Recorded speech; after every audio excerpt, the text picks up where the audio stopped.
So Drake dropped this other track. It's called Diplomatic Community. It appears that he's taking shots at a bunch of people, but who gives a fuck about the random other people he's taking shots at? Nigga taking shots at me, I think. It's my opinion, he's taking shots at me. Now, he been dissing Joe for a long time. Honestly, I gotta keep it 100%. This is, first of all, no. Let me just be objective. Nigga, when my name come up, respect it.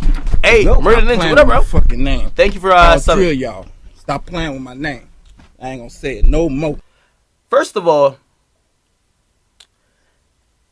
and this is, if you watch my video I just put out on this is why I'm concluding that whatever he got with Joe is some other shit. I don't even want to know. I haven't asked Joe about it, and I really don't care, but I think it's some personal, I think it's bitches, though. I got to keep it 100 with you. I think it's women. Bro. I think it's women between them. Like, go do your Googles. You'll see Drake with a lot of Joe's exes and all. I think it's women, bro. I got to be honest. Because it just boggles my mind that Drake, the biggest artist on the fucking planet, this isn't the first time he's addressed Joe. He addressed the motherfucker when he did a fucking podcast, just sweating. The podcast had like 100,000 views. Now, that's a lot in comparison to nothing. But when you're the biggest fucking rapper on the earth, like, somebody getting 100,000 little podcasts going on, it's nothing to you. Nigga did a whole verse inspired really by Joe. So that was a little odd. Now, Joe jumped out. That was like in 2016. Joe jumped out, and I'm not going to lie. By the way, I didn't know Joe back then. So if you go back and watch those videos, whatever I said about Joe or Drake, there's no bias in it because I didn't know both of them. You get me? I know Joe now, but watch my videos, and I'm glad that I kept my videos objective because there's nothing I got to backpedal from. At first, I thought Joe was on some, like, attention-seeking shit. Like, yo, okay, you're trying to get the attention of the biggest rapper in the game. Completely attention-seeking, okay? Because what happened is, I don't know if you guys... I'm giving you, like, a little recap. Joe had jumped out and said, yo, even though that snippet, because it was a snippet, I remember I originally posted, it was the snippet with Drake and French in the studio, and it says, pump it up. You got a good head on him and pump it up, right? And obviously the Pump It Up is Joe's biggest hit. But I was also thinking, maybe he ain't talking about him, right? Now, Joe had jumped out to be like, no, this is a diss to me, and I've heard the song already, so I'm just going to drop my diss songs before the final version of that song comes out. I thought that was premature and very attention-seeking. I know I went at him. I know a lot of publications went at him for saying, yo, you kind of were attention-seeking. Yeah. Hey, Togo, thank you for the sub, bro. Hold on.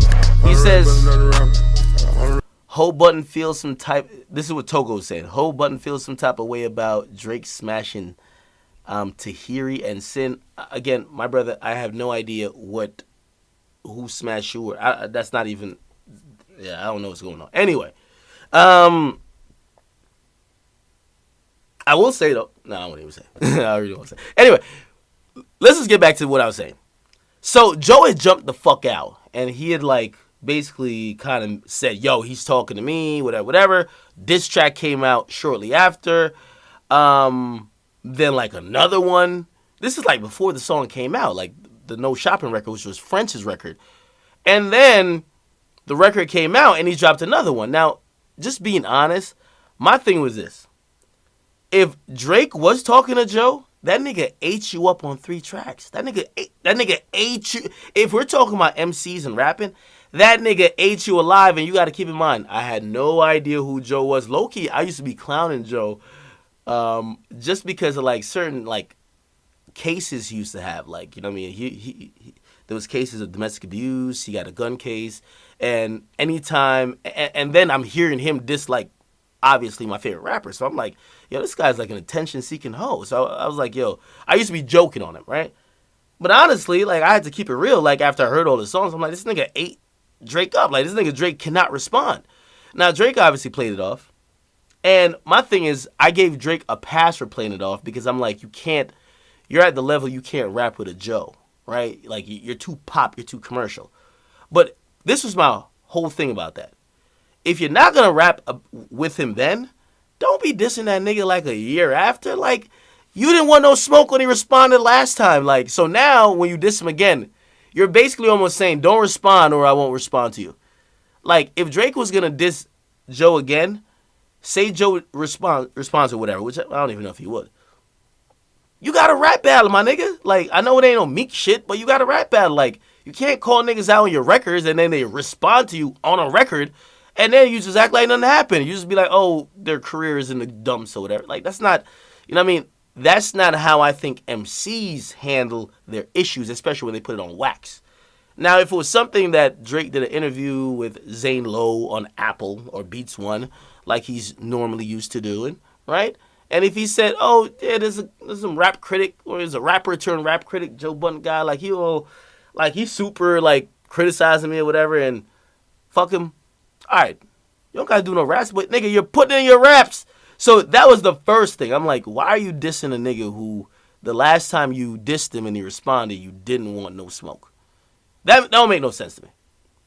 That's number one. But number two, and more importantly, because, again, I'm thinking, and I have to believe, that Drake and Joe's beef is not on some, like, respect as MCs. I think this is over women. 100%, bruh. There's some Dominican out of Dykeman that they're probably beefing over that probably one of them had and the other took. I don't know. I really don't give a fuck. But I can't believe that this can't be about just respect in music, because Drake has been responding to Joe not making music. You feel me? Like when Joe makes music, he don't respond. Nigga do a podcast or do a show, he responds. Like that's a little odd to me. So I think somebody piped somebody's bitch out. I don't know what it is. Anyway, good luck to them. The most important line is the line that I don't give a fuck if y'all attribute it to me. I'm gonna take it. I'm gonna take it. And by the way, wait. I didn't even play the song. What am I doing? Let me play the song. This is a song right here. So it was a 2-track EP, which, by the way, Jake, what the fuck is going on with you? We don't hear no fucking 2-track EP, my nigga. You just dropped 2 songs, dog. I don't know why you call it Scary Hours, but EP I would think is like between 4 and 7 songs. 2 tracks, nigga, just put it out. Anyway, the second track, which is the more lyrical track, I love God's Plan, but the more lyrical track is Diplomatic Immunity. That's the one he allegedly takes shots at possibly J-Lo, definitely Joe, possibly me. And fuck the possibly. I'm going to take it like he took shots at me because my mumble rap tape coming soon and, you know what I mean? Everybody got to get some bars. All right, let's